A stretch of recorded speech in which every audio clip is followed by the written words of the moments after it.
Hello and welcome to the Real Hernando, presented to you by Wesley Meadows Retirement Community and produced by SRP Studios Podcasting. This podcast spotlights Hernando's businesses, organizations, and community leaders. That's what we're going to have today, is a community leader. A heartfelt thank you to all of our incredible sponsors who make this journey possible. Visit the Sponsors tab at therealhernando.com, where you'll find clickable logos for each sponsor. Simply click a logo to be directed to their website.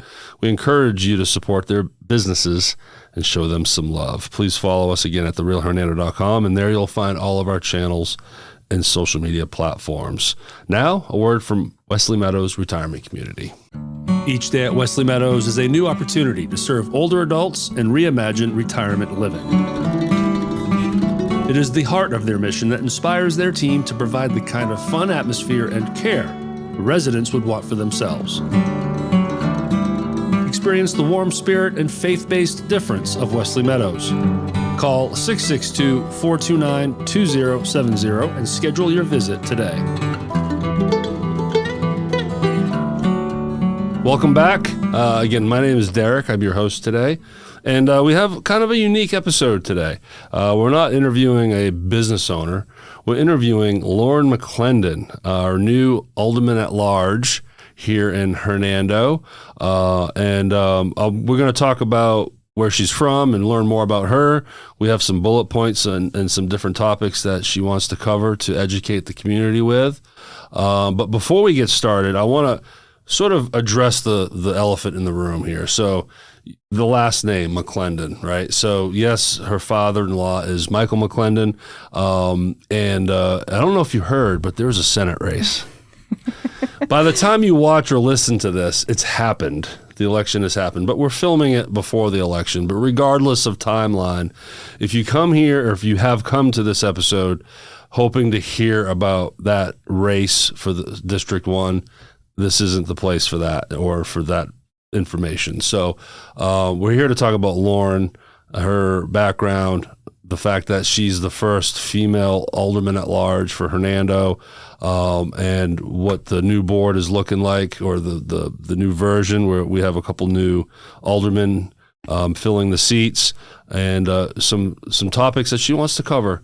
So that's what we're going to be talking about today. Without further ado, let me introduce y'all to Lauren McLendon. Hey, thank you for having me on here, Derrick. Absolutely. I appreciate it. For sure. So, quick history on how we knew each other, or how we got to know each other. You were a guest on a previous client's podcast of mine last year in my last location. And that's all it was. It was, hey, nice meeting you. You know, great job. Fast forward to a back porch party at the Arts Council. Yep. By the time we're filming this, it was a couple months ago. I was DJing that particular night, and you were there, so I got to say hello again. I met your husband, Sadler, and I forgot DJing. I was just like talking to you guys for 30 minutes. I met Kit Kitchens, and it was great. And good night. It was good seeing y'all again. And then you reached out to me and texted and like, hey, you know, I love your podcast, and what can I be a part of it? Like, can I help? I'd love to be on it, you know, and I love it when people reach out and offer their time to be on it, because I'm always looking for guests.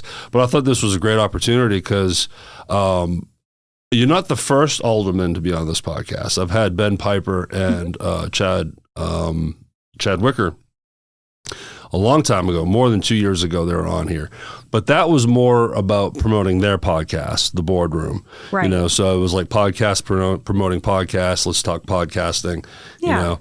But here we're talking to you because you are our new Alderman at Large. Yeah. This isn't a political show. When I had the mayor on the first time, anyone that listened to that interview outside of Hernando wouldn't know what party he belongs to. Yeah. It was about him, and that's how I want this to be too. But then I want to give you the platform to talk about some new things that the community needs to hear. Absolutely. All right. So enough of me. Lauren, thank you for being here. And before we get into the bullet points and all the technical stuff, let's start off by, where are you from? So originally, I am from St. Louis. That's where I was born. I've lived all across the middle of the country. My dad's a petroleum engineer, so I kind of followed him along. So is there a lot of travel in that field? Well, he kind of followed the money with oil. Depending on if you're in exploration or R&D, he ended up in academia for a while, and so that kind of took us all over. And then also looking for places where I have a sister that's 5 years younger than me, where we could get the best education possible. So I now living in Mississippi, I've been here since 2020. This is the 5th state that I've had a driver's license in. And it's funny you say it that way. Right. I'm 3 states. And I mean, it adds up, and it gets less impressive. Like in 2020, when I was 5 years younger, like it was more impressive than it is now. But so when you moved to Mississippi, was it Hernando? It was directly to Hernando. So you've been in Hernando ever since. 38632. Yep. That's what I'm talking about. Yeah, 38632. You moved right in the heart of COVID, it sounds like. Yes, sir. Yeah. And got my little corgi puppy right then. My husband, then boyfriend at the time, Sadler. That's risky to get a puppy, a fur child right out the gate. But we got her in October of 2020, and I was firmly in Hernando at that point in time. And so her birthday's coming up on August 18th, and she'll be 5. And I just can't even believe that, because I just still remember her as this tiny little potato we could carry. Just the thought of COVID, it doesn't feel real. It doesn't. It's what a bizarre time. Lifetime ago. Yes. But not, Well, and I remember that year, it was over Labor Day weekend, I got diagnosed with it. And I remember going to the clinic not feeling well, and they told me I had COVID. And I remember getting in my car, and I called my dad, and I was like, Dad, they told me I have the plague and that there's nothing that they can do. And it was just like the most defeated kind of moment. Well, how early in 2020 did you catch it? So it would have been early September. Okay. So I'd seen a lot of people go through it, and I didn't think it was going to be a big deal for me. And the brain fog is what got me. And I was trying to work. So, we have Labor Day off. Well, that Tuesday I was trying to work, and all of us were still working remote. And I was hosting a meeting with folks from several different branches in our corporate office for the company I work for. And one of my work friends, she messages me on the side, and she's like, hey, we need to postpone this meeting because you just keep repeating yourself. Really? And I was like, is it that bad? And she's like, it's bad enough that I'm texting you. And so I was like, okay, guys, like I'm more sick than I thought. Yeah. But during that time, it was easy to be like, well, I'm home. Like, it doesn't matter if I feel bad or not, if I can get on my laptop. Yes. Maybe keep the camera off so people don't see that I look gross. But other than that, Yeah. Oh, everyone was experiencing Zoom, right? Oh, yes. Like you're realizing on mute. All business up top. Yes. Pajamas at the bottom. Absolutely. Yeah. I mean, September, I think a lot of the fear it was still new and it was still novel, I guess. But early on, as we all know, I mean, it was terrifying. People were treating it like it was a death wish. Oh, yeah. But by September, I'm sure you weren't too nervous about it. But when you're sick, it's no fun. Exactly. It's no fun if you don't feel good. It took me a year, January of 2021, I got it. It was mild. My daughter got it too. And there's no symptoms, asymptomatic. And funny story, and then we'll move on from COVID, but so COVID hits, and then my daughter was supposed to start 7th grade that November, right? And she wanted to go virtual so bad. I mean, it was a fight. And she was like, I want to go virtual. And I know why she wanted to go to virtual, because she just wanted to be home and be lazy about it, right? So, no, I forced it, and I was like, no, we're going to school. I need you in school. You need to be in front of a teacher. Fast forward to when we had to quarantine for 2 weeks, and she had to go on Schoology and do virtual, and she was like, yeah, Dad, I'm glad I went to school. Like, I can't wait to go back. And I was like, okay, I won the argument. Because it was tough. And I pick on Schoology and the schools. It was tough on the teachers, too. It was just chaos. It was chaos. The unknown. Yes. I mean, just trying to face that every day. Absolutely. And teaching in a totally new style, Exactly. The company I work for, we were already using Zoom for a lot of things, and so it was pretty seamless for us. But a lot of companies, I mean, you saw the stock price go up on that, where people were like, wow, we could have been doing this the whole time and not having to travel. And what happened, Skype? Where were you? Right? You were the first one. How did you miss this? How did you miss that boat? Well, and it's like, and now Teams is what we've like pivoted towards, fully using Teams integration. Yeah. And I am the one that terrorizes my coworkers by, I will Teams video call them or call them, but from my computer so I can share my screen. Yeah. But they, like, I get this like deer in the headlights look where they're like, oh my God, like, why are you calling me on Teams? Like, call me on the phone. And I'm like, no, I want to share my screen and not have emails back and forth. But the technology, like, as long as it keeps up with us. Well, thanks to COVID, 80-year-olds in the middle of Kansas know about Zoom now. Yes. You know what I'm saying? Like it went worldwide. But well, cool. So why Hernando? What made you come to Hernando? So when I first walked through Hernando, it was, I'm not sure if it was the first farmers market of the year, given that it was the COVID year, but it was the first farmers market in May of 2020. And I was staying at my now in-laws' house right off the square. Walked down there, got a cup of coffee from the Coffee Central, like, coffee cart that they had down there. Walked around, and it was just like a breath of fresh air. The just sense of normal that I hadn't seen. I was living in Kansas City previously, and it was like total lockdown even in March, like beginning of March. They were already on lockdown. And aside from the COVID side of it, just how friendly and open people were, everybody just treated me like they just assumed I lived here or lived in Desoto County or whatever. Absolutely. And it's quaint. Beautiful. It's like Mayberry here. It truly reminds me of downtown Guthrie, Oklahoma, back when my great-grandparents met in they were born in the 1800s. They met in the early 1900s. And that's like one of my favorite family stories is my great-grandmother needed to get her watch repaired. And they recommended a jeweler that was on the square.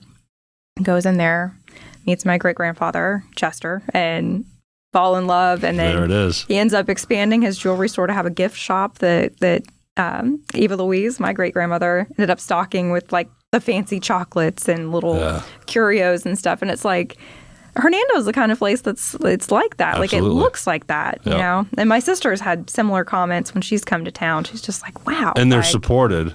Oh, yeah. There's some squares that have a lot of history, but you see a lot of open bays. Mm-hmm.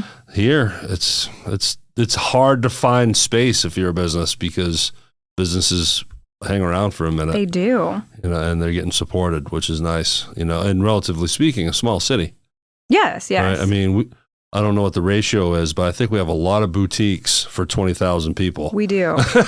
I mean, it is like a shopping destination if you want something truly unique. Yeah. I mean, we could use more Mexican restaurants too, by the way. But I love them all. Guadalajara, what's up? That's my go-to. Blue Agave is where I go. But it is funny how we all have our favorites. Of course.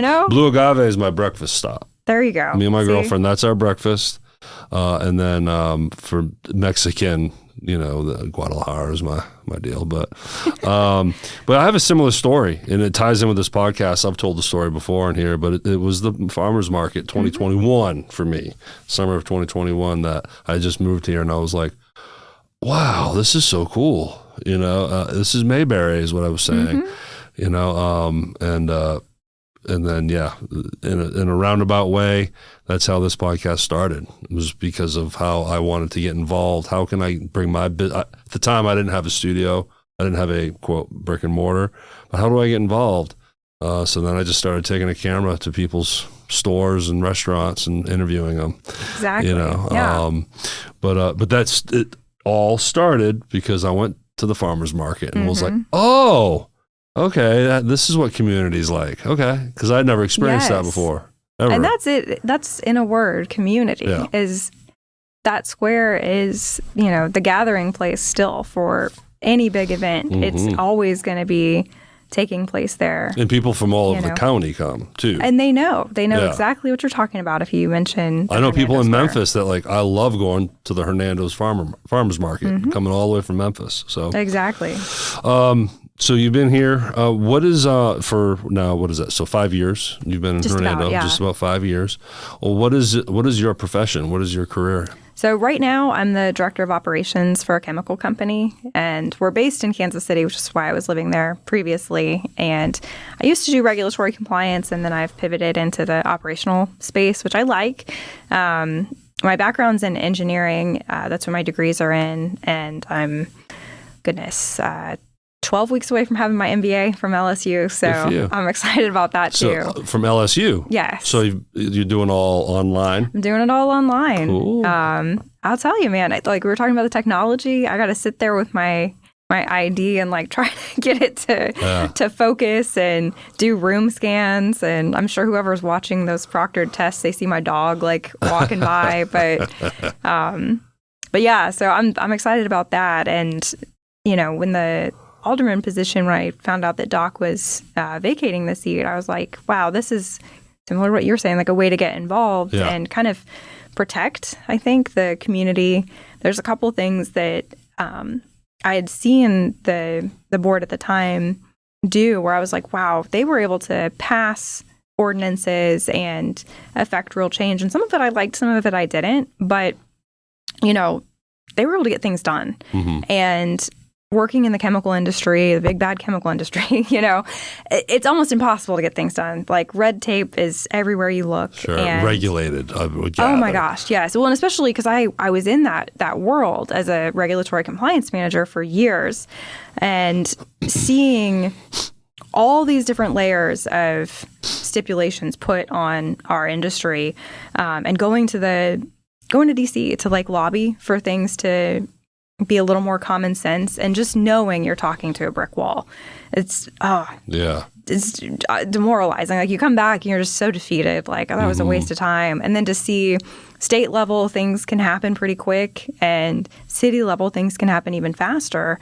And when you're coming off the campaign trail, like myself and Alderman Kitchens, we just knocked on so many hundreds and hundreds of doors. So we've heard firsthand from folks what their concerns are and what they like and don't like about how Hernando is growing. And it's like the flow of the Mississippi River. It's happening. The growth of Hernando is a hot topic for sure. Absolutely. You know, because it's right in front of our eyes. You're seeing this grow quickly. Well, I mean, us too. We're part of it. We're part of the problem here, Derrick. Yeah, we're the newbies. Like what's the term? We're transplant. The transplants. Thank you. We're the refugees. Yeah. The refugees. Household masses. Here. I know. All the way from Maine for me. Yes. So how did that happen? So, but good. You know, we naturally transitioned to a good spot here, and that is the fact that now you are the Alderman at Large. So prior to this, now you just explained kind of that spark you had. This is interesting. Yes. Prior to that, though, had you ever done anything politically before? Had you worked in the political space at all ever? Lobbying in D.C. was really all that I had done, and then lobbying for regulation that's right, changes. Going back to but that's still related to your career, and exactly. So I get it, but it was a you kind of stuck your toe in it a little bit, and you kind of saw how. I mean, lobbying, that's a whole other conversation there. You know, as far as how cutthroat that can be. But so, what was that experience like? And it was frustrating, you know. A lot of the things that we were asking for in the chemical industry was common sense regulations, and even back in 2022, we were talking about tariffs and how can we make things a little bit better.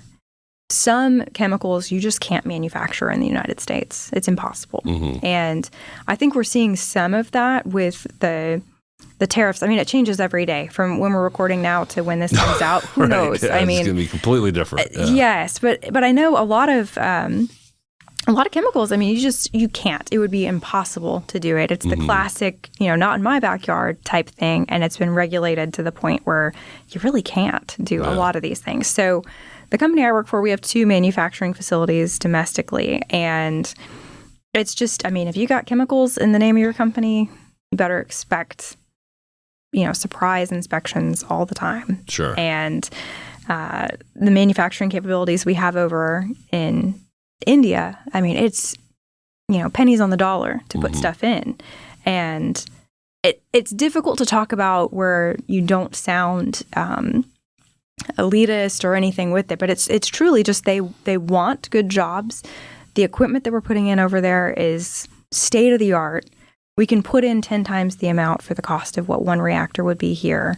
And then the shipping costs and everything, it all just, it's a win-win for our industry to do that. But then tariffs is where things change. So, but I know my company, we pivoted out of China, more than a decade ago, because it's just a very corrupt place over there to begin with, especially if you're like reacting stuff and there's proprietary things. But I've heard a few things. Yeah. Right. It's hard not to. Exactly. It's hard not to, our president loves China, right? No. But yeah, I don't want to dig too deep on that, because I want to talk about your position now. So, you have this moment where you're like, oh wow, I think I can do this. What was that first step you took? Because clearly you never ran for an alderman position before. Yeah. So what was that learning experience like? What were those first few steps that you had to take? It's a lot of trial by fire. Yeah. Setting up social media for it, figuring out like what my platform would be. It's tough. Any political campaign is difficult, and you're really putting yourself out there. Truly. There's nothing that people won't stone unturned and then thrown at you kind of thing. Yeah. But that was a big part of it, was figuring out how do I reach folks, and coming in as, relatively an outsider, what can I bring to the table that's unique and different from the gentleman that I was running against? And when I got to the runoff, then it was pretty, polar opposites on candidates. When you just, any category you pick it, it's far extremes of who we were. And these races, they're always so tight. Horn Lake, they had 4 different runoff races going. So the mayoral seat and then at large in 2 different wards up there all had runoffs. And one of them, I want to say it was 12 votes that made the decision. That's wild. And here we had more folks come out for the runoff election than for the primary, which is also unheard of. Yeah. And the margin, it's, I don't know. I won. I don't know. It was 100 and something is what I won by, which is very small percentage in the scheme of things. And that's why every vote does count. It truly does. And people don't seem to understand that. They'll come out for presidential elections and, we kind of know we're not in a swing state. We know how Mississippi is going to go, But when it comes to these local elections, one neighborhood can make the difference on things. Yeah. So you got a Facebook page. You've landed on what your platform and messaging is. Yes. And then you just start knocking on doors. Basically, yeah. I made my little pamphlet with the best picture I could find of me, my husband, and our dog, and just some information about me, and started knocking on doors. And the voter list is public record. Obviously you can't tell who anybody voted for. I voted for McLendon, but you can see who all voted. And so that was really helpful in the runoff to go back and follow up with folks, and especially if they had voted for the third place candidate, to try to get them to come on side, because the 2 of us had kind of split the vote. So that was great. And Jarrett Mashaw, endorsed me in the end. And it was just hours and hours. I feel so bad for my husband, because it was like work all day, come home, knock doors till dark. And especially, daylight savings kind of helped a little bit, because we ended up getting some time eventually. But for a while there, it was like, it's just raining and miserable, and my feet hurt. And I promised I wouldn't bring it up, but there is that election that's going on right now is in the summer heat, and it's not dark until 9.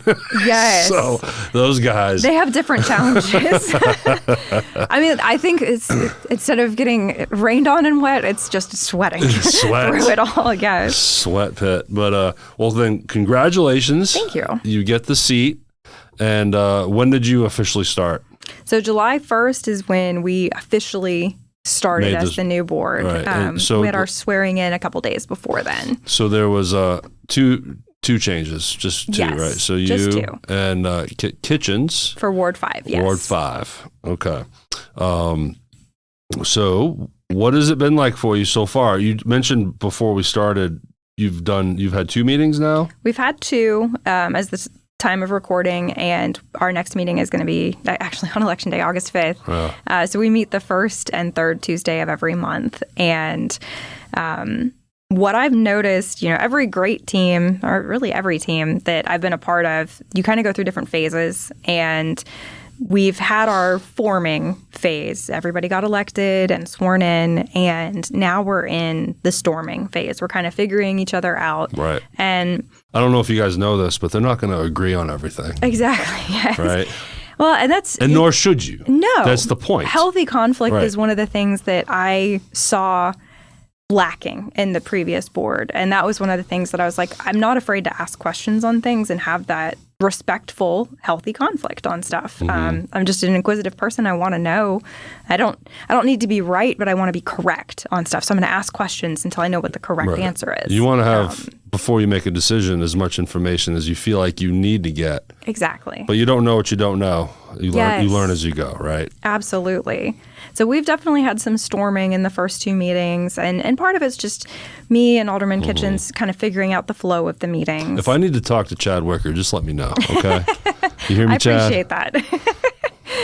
He And Ben Piper, that guy right there. Ben Piper, he's my bookend. Yeah. We're on the opposite ends of the table from each other there. Those guys are buddies of mine. I'm just picking, but no, there should be disagreements, right? Because Yes. you're all in there fighting for your wards, but as a whole for the city, and you're there to voice your opinion and thoughts. Exactly. That's exactly why you're there, and in no way is everyone going to agree. Exactly. But I like how you said forming, and then storming. Yes. Okay, what's after storming? So after storming, we'll kind of normalize and we'll be functioning. And if we're going to be a great team, which I think we will be, then we'll start performing. So not only have we normalized, but we'll start performing well. Yeah. And then eventually we'll adjourn. And even if it ends up being the same 7 aldermen and the mayor the next time around, it's still an adjournment. And I think right now, as we're forming, it's difficult when you only have 2 seats change. The previous board, a lot of seats changed in 2021 in that race. So what makes it better if there's more seats changed? It's not that it's better or worse. It's more just having different perspectives. Yeah. And I'd mentioned to you, the only demographic that's really changed with the swapping of myself and Alderman Kitchens for the previous board members that were in our seats is the age has gone down. Gender-wise, It's the same across the board. it's just flipped because Alderman At Large was Doc, and Ward 5 was Beth Roan Ross, yes. Right. So male, female, but then it just flipped. Yep. So the gender demographic didn't change. It's just the age. Just the age. So you dropped younger, which I think is a good thing. Yes. It's a different perspective, right? Absolutely. Well, and it's one of those things as I started looking into Hernando demographics, realizing I'm below average. It's average age is 36 in Hernando. Really? And Okay. that was surprising to me. I thought it would be a little bit older than that. I would have too. Yeah. There's so many young families coming to town. Yeah. Now that you say that, of course it makes sense. That's why I moved here. Right. I love Hernando, but I knew I needed my daughter in a good school. In good schools. That's yes. why Hernando. Thank you. Here we are. So yeah, of course you get look at that beautiful new high school. We needed more school space. We did. So yeah, that makes sense. If people are coming here for the schools, of course that means kids. Absolutely. Yeah. Well, and that actually, it flows kind of perfectly into one of the things I wanted to talk about, which is the reassessment of property. Let's start working down the list, Lauren. All right. He's checking stuff So off. let me just preface this, everybody. I'm a dummy. I slept through civics class in school. there's other shows that are smarter than this and smarter than me on the politic level. But this means I'm going to ask the nice, generic questions that I think a lot of people don't know. This property assessment thing, it's busy on Facebook. It's a big thing on Absolutely. Hernando Happenings. I don't know if y'all have heard of Hernando Happenings, but it's a group out there. Like 30 of them that exist now. So, of course, I see what's going on, and I try to read comments, and of course, 50% of the comments are one direction, the other in a different direction. So this is a great opportunity to educate. This is what we're not getting on a stump here. We're trying to educate. Exactly. To see what this all means, right? So property assessment, please explain to me what's going on and the audience. For sure. And I'm by no means like the expert on this, but this is a topic that is within my sphere of influence and a little bit of control as a voting member of the Board of Aldermen in Hernando. So Supervisor Robert Foster gave a really good talk earlier this week. Yeah, grits in government. Yes. And he did a fabulous job explaining on the county side how they're thinking about addressing this issue. But to break it down, previously our properties, houses in the state of Mississippi were all assessed at around 56% of their appraised value. So say your home's $100,000, $56,000 is what you're getting taxed on. Oh, okay. And then that tax, we call it a millage rate, is what that tax amount is on that. And so I brought my cheat sheet of numbers because I knew I would never remember all the numbers. Hernando actually, as a city, has the second lowest millage rate. So the amount of tax they charge per assessed dollar. The assessed percentage rate. Exactly. Yeah. Off of the value of your house. For sure. Right. So in Hernando, ours is just under 41 mills is what our millage rate is. Olive Branch is the lowest at 38.5. But as we go to the new rules, requirements from the Department of Revenue, they have stipulated that now properties need to be assessed between 85% and 100% of their appraised value. Oh, so that's a 30% jump. It's a huge jump, yeah. Insane. And the thing is, you get taxed both from, like if you live in Hernando like I do, you get taxed by the city of Hernando, you get taxed by the school board, and you get taxed by the county. Yeah. So if you live in the county, you miss out on the city taxes, and there's pros and cons to that. Mm-hmm. But that's not the end of it, I guess, is what I'm getting at with property taxes. And then when you extrapolate it out over, like I said, there's no $100,000 house. Mm-hmm. So it starts to get crazy on that. And I mean, we think about a 30% jump on anything.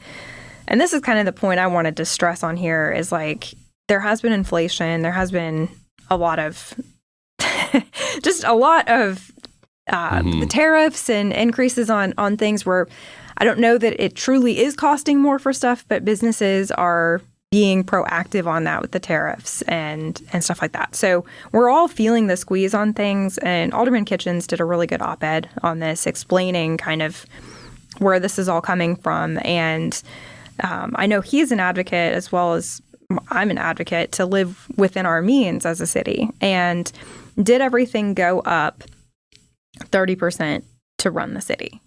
I don't think so. Mm-hmm. I think there's room for us to, as a city, adjust our millage rate down to live within our means so that then the effective tax rate that people are paying is pretty much even, Steven. Now, the numbers I said, this is like quick and dirty math, and then also doesn't take into consideration homestead exemption. So if you live in your home, it's not a rental property or a second house or whatever, then they knock a little bit of tax off of that as well. But it starts to get kind of bonkers on there. Mm-hmm. So what can aldermen do? What do you guys have a place in helping control this? We do. So, and so does the school board, and so does the board of supervisors. And so all three kind of entities, I think, in general, we're all... City, school board, county. Right. So the city, that's where the aldermen come in. So that's my little one of seven vote goes to. Two things with that. One, we can't have an increase in the tax that we're collecting of more than 10% on that. I mean, because that's just 10% even is a huge jump, right? Yeah. So if the city of Hernando decided to just go ahead and keep all that extra money, keep the mill rate the same, go with the higher assessed value. I mean, they have to have the higher assessed value, and just take that surplus. They can't even take all of it. They can't take the full 30%. They have to take the 20%. They can keep the 10 and spend it, but the 20% has to go in like an escrow and then get it the next year. So you can only have a 10% increase every year. So it turns into this like bonkers situation where I don't know why we're not hand to mouth as much as other cities perhaps in the state of Mississippi. And so it doesn't make sense to me for us to squeeze our citizens when they're already going through inflation, et cetera. So we do have, an amazing new high school. I got to tour it last week after they had their ribbon cutting. And it's phenomenal, and it's already full. And so you've got tax revenue coming in from new rooftops and new businesses coming to town. And they're taxed with a different assessed value, the businesses are. But point being, we can adjust that millage rate down, and there's no limit to what we can lower it. It's just a matter of increasing it. That's the problem. Yeah. So all this to say, keeping our millage rate the same amount is going to cause that 30% increase in what people are paying. And something that I'll give full credit to Supervisor Foster on this is he mentioned with an escrow account, and I hadn't even considered this, they pay the bill. If you got a mortgage, I have a mortgage on my house. I've only been in it for a year. The escrow account pays the taxes, so I don't really see it, right? It's a line item on my thing, but I don't see it. Right. But if all of a sudden they're paying 30% more, then not only are they going to want to collect that extra money from me every month, but they're going to want to collect more to have the surplus in there to kind of pay themselves back for stuff. So it starts to become real numbers very quickly, like hundreds of dollars a month. That's a big deal. It becomes a lot. Mississippi is not a state of super high cost of living. Hernando, Madison, those are aspirational cities. Some of the coastal cities, aspirational cities to live in. It's definitely a privilege, and I feel very privileged to live in Hernando. But it's affecting everyone, this increase on there. So, and one thing that Robert Foster also made very clear is it's not tied to the income tax going away. This is a whole separate issue that's been coming down the line for a while. And there have been many, many realtors that have reached out to me about this issue and can I count on you to vote to lower the millage? And I know during the runoff, I was asked that question as well. And absolutely. It doesn't make sense to me. If we've been living within this budget, when we have new rooftops coming in, new businesses coming in, Delta Landing, it's, popping up. Yes. So that's all of a sudden, instead of land taxes, that's rooftops. That's, developed land that is homes and then businesses and shared use. So the beautiful YMCA that's coming. Yes, there's so many things that are coming to town. And I think being on the board, the decisions that are made now as we're getting into the budget season, September's when that's got to be finalized by. Alderman Kitchens and I are kind of behind the 8 ball because we're new to this and we don't know all the history of the city's budget, and we haven't been presented with the budget yet. That has to go for kind of public hearing and review and stuff on that as well, just to make sure that we're doing stuff right. But I know adjusting the millage just in my heart is the right thing to do because I just know how that would impact me. And there's so many folks where having affordable housing in Hernando is a big issue. And we want people to work and shop and eat and live and enjoy Hernando. Yes. And if you get totally priced out of it, then where do you go? That's why I rent. Let's just be honest. I'd love to have a house, but I got in when I got in, and I'm having to renew my lease every year because I can't. I have no other option. I was shocked. I looked up the average.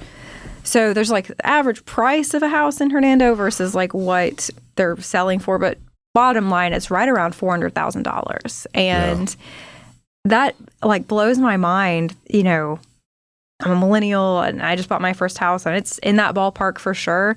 But it's not I don't know. That just seems like an obscene number. Like to be it's like a big number. To be at like almost $500,000. And I mean, my husband and I we do not live in a mansion or anything. Sure. You know, it's just wild. So it is, and it's tough to be a first home buyer.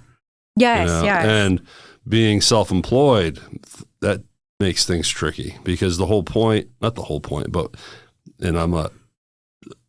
everyone that owns a business, this is 101 here, but you try to get your net down as far as possible so you don't pay as much taxes. You try to deduct as many things as you can. Okay, great. But then now when you try to go buy a house, like you only made $30,000 last year. Well, I mean, yeah, but no, not really. But it's just. But it makes it tough. It is. But the upside to renting for me is when the water heater goes, it's a phone call, right? Right. That's the upside. But owning a home, that's the American dream, isn't it? Yes, and that's another good point on it is, I mean, this could really make it where, maybe someone got in with a really nice mortgage interest rate and, thought they were set for a while. But with this increase in tax, it totally changes things. And I mean, when you think about $400 a month, I mean, heck, even $100 a month, if you could put that 100 towards principal instead of taxes, that it's hard to tangibly know where did that tax dollar go. Versus going towards principal. It's like you could be, have a paid off house so much faster if it was going that direction. So all that to say, and my garbled math and everything on it is, my hope is that the city of Hernando, our board, unifies and lowers that millage rate, tries to live within our means. The thing is, we can adjust it. Nothing is really set in stone, and it's what is set in stone is that assessed value is going up. And so the only thing we can do is to try to combat that is lower the millage rate. Right, and try to balance it out. Right. Yeah. So that's all we can do on it. And to me, it just feels like a punch in the gut to the entire city of Hernando, which I represent the whole city as at large. Right. And so it doesn't matter how big or small of a house you're in, it hits everybody. And honestly, even rentals, they're the properties, it all comes down on that. And then now the small businesses aren't getting patronized as much because everyone's pinching pennies. It just trickles all the way down for sure. And then no one wants to produce a podcast. And no one wants to use my studio. No. I mean, truly, it does. It tightens everything up. Everything. Everything, like a business might have to, because their business has gone down, they have to button up their marketing budget. Then that's when I get hit, Exactly. It's so many different tentacles out there they get affected. But, I want to pronounce this right. Kratom? You got it. Okay, so this is something that is new to me. When you brought this up, and I'll let you explain it here, but kratom is a substance that's legal to purchase, but is very harmful and basically like a street drug that's sold in gas stations. So tell us more about kratom and what you're wanting to do about it. Absolutely. So at the last Board of Aldermen meeting, the second one in July, we put forth notice for a public hearing on adding kratom to our existing ordinance on banned illicit substances. So things that aren't necessarily federally banned, but the city of Hernando is like, we're not going to have that here. So as you mentioned, kratom, it's readily available at gas stations all throughout, which we have a lot of gas stations in Hernando as well, gas stations and Mexican restaurants. And no Chick-fil-A. I know, man. I was hoping the high school would have a Chick-fil-A in it when they had Chick-fil-A for the ribbon cutting, but besides the point. So kratom at the state level, they did increase the age to 21, where you can't purchase it unless you're 21. But I would describe it as not dissimilar to gas station weed or the mystery pills that truckers will take to keep them up all night, where it's just so unregulated. You have no idea what you're about to put in your body. The dosing on those is... What is the purpose? Is it to help you not sleep? Is it like an upper? Or it's more of a downer. It's designed to be a downer for anxiety, right? Yes. Okay. So, and I've heard kind of both sides on this, where there's folks that have struggled with addiction with hard drugs before, and opioids. I mean, we have an opioid epidemic in the country still that we're going through. And to taper off of it, they would take kratom. Yeah. But then you have the flip side where someone's never had any issues with anything else. They see this and they're like, oh, this is supposed to be a relaxing, thing. Like, let's, go ahead and do this. You can't buy methadone at the gas station, but that's what methadone is. Yes. Methadone is the bridge to sobriety, supposed to be. For some people it works, some don't. But it's the one that they can wean you off of. Right. But you can't buy it legally at a gas station. And that's exactly my point on it. I mean, and when I first mentioned interest in adding kratom to the banned list and having some sort of ordinance to just, we don't need that in our town. Following in the footsteps of Oxford and other cities in Mississippi that are doing that, doctors reaching out to me saying, I've had patients that I had to put them on methadone. They came in so addicted to kratom. I had to put them on methadone to step them off.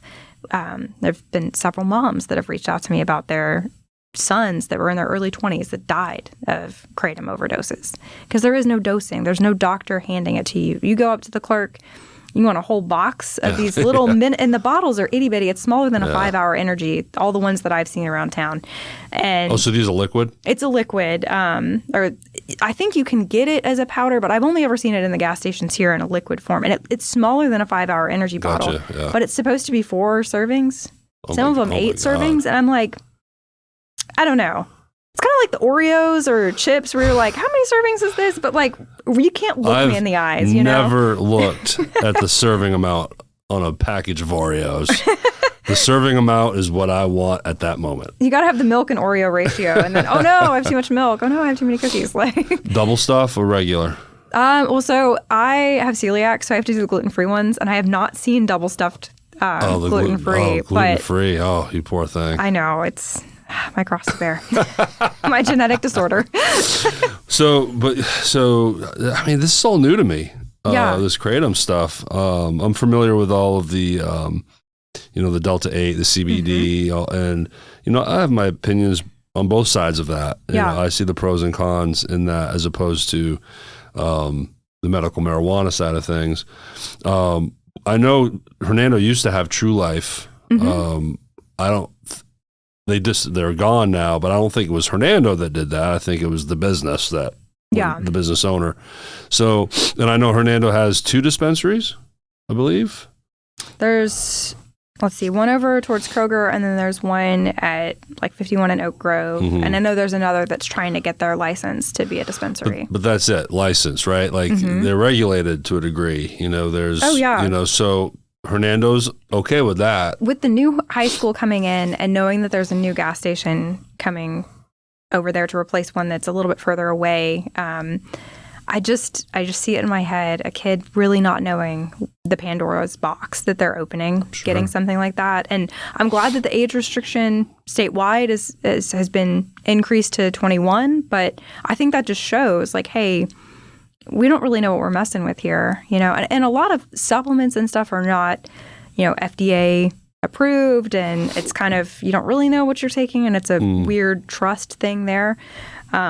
I'm interested to see how the public hearing goes on that, and if how the vote ends up going, if we are able to add it to the list of illicit substances that are not allowed in Hernando or not. But to me, it makes sense because there are places you can go to detox off of opioids, and I think the stigma of that is dissipating now because it's you're under medical care and seeking help it's just a different world than it was decades ago with anything with mental health or substance abuse. There's no shame in it. No shame, exactly. Yeah, there's no shame in it. And I've talked about this on this show before. I went to rehab. I'm a recovering alcoholic. I went to Parkwood and Olive Branch for 11 weeks between inpatient and outpatient. And I'm here to tell you, when you think heroin addict, and that wasn't me, but the people I saw in there, you get a visual in your head of some grimy homeless person living in a rundown factory building, right? Because that's what you see in the movies, and that does exist. Well, I'm here to tell you, there's also soccer moms and dads that you see them in Walmart, and you would not know in a million years that they're struggling with heroin because it's out there. But it started because of Percocets and Oxycontin. It starts there with medication, and it just goes on and on and on. And that stuff's regulated. Right. That you have to get it prescribed by a doctor, but then it goes on the streets, and that's where it just goes crazy. And then they can't get prescriptions anymore, and then they find the street drugs. Imagine if all that stuff was just available next to the Doritos at the gas station. Truly. I mean, that's for those watching, next time you go into a gas station in Hernando, every time I've seen it, it's because it's such a small bottle, it's up by the cash. So where you can also grab a vape, lovely, and your 5-hour energy and your lotto tickets. Just hit all the vices right there. Just hit them all there. Can we add gambling? There we go. Can we add slot machines? Put a slot machine right next to it, yeah. But it's something that really, my brother-in-law is a psychiatrist, and when he was in residency in Jackson, it's a lot of the folks that were coming into the psych ward, it was really a drug-related thing. And he's written, a really good letter to the city of Madison, where he lives, just outside of Jackson, regarding how dangerous this substance is. And that's really what it comes down to, is the lack of regulation. And people don't realize this about, alcohol, obviously, vapes, cigarettes, Zen and chewing tobacco, you got to scan an ID for that. But even some caffeinated beverages over a certain threshold, you have to show an ID for it. Really? Because we recognize that at a certain dose, you're taking on a risk. And it's like speed. Yes, yeah. And this kratom, just from brand to brand and where it's at, the dosing is just impossible. And, doctors, whatever it is that they're prescribing, they're going to take into consideration body weight, gender, any other factors you have going on. And I guarantee you, at the gas station, they're not assessing that as they hand you however many it fills a bottles shelf. You want. Yeah, exactly. It fills a shelf, for sure. And I would wager to guess it's a very high profit margin item, too. Yeah. So. Yeah. Wow. I hate that we have to wrap up on that topic. Right? What a bummer. But we do got to go. You're more than welcome to come on this show anytime. I appreciate that. This show is about spotlighting our local businesses, nonprofits, and community leaders, but it's also nice to have someone smart like yourself come in and educate and update the community on what's going on. So I like that. So please, you're a friend of the show. Come back anytime. And again, if Chad Wicker gives you any problems, you just let me know. All right. But one last thing before we go, if there's one thing you want to wrap on, going back to your place as an alderman at large, what would you like to tell the community? Reach out. If you have any questions, comments, concerns, anything for me, please do. My phone number is on the city website, as well as my email address. And I'm here for you guys. I work for the city, Yeah. Might not have voted for me, but I represent you now. So please let me know what you think. And that's right. I definitely listen to folks. I have office hours every Saturday before that meeting. So it gets really confusing, right? So the city meetings are the first and third Tuesday of each month. The Saturday before each, I do office hours in the afternoon, going back and forth between T and Tassane's and Baker's Corner. So trying to support local businesses. And then, they give us this huge packet of stuff on Friday And I organize it, and then Saturday afternoon, I'm going to be sitting there going through it anyways, making my notes. So if you want to stop by, please do. There you go. You can you can go to T and Tassane's and see her working right there, right there and then. So, well, thanks again for doing this, Lauren. I appreciate it, and I'm glad we've become friends. Yes, you're a friend of mine. You're a friend of the show. And again, anytime you want to maybe come in and update the community on something, just let me know, okay? I'd be happy to. And to those watching and listening, thanks for hanging out. If you've made it this far, congratulations. You are our top audience right there, the ones that make it to the very end. And again, go to the Real Hernando podcast. I'm sorry, therealhernando.com to learn more about the podcast. And there you'll find our links to Apple, Spotify, YouTube, Facebook, Instagram, and TikTok. We're on TikTok. How about that? Modern. I mean, come on. And again, a heartfelt thank you to all of our wonderful and beautiful sponsors. Go to the sponsor tab at therealhernando.com. Click those logos, patronize their stores, learn more about them, follow their Facebook pages. And we would appreciate that because they are so nice to support me and this podcast and my business as a whole, giving me a platform to have people like Lauren on, right? So then we can talk about Hernando happenings. But again, thanks for watching and listening. Y'all have a great day. Thank you.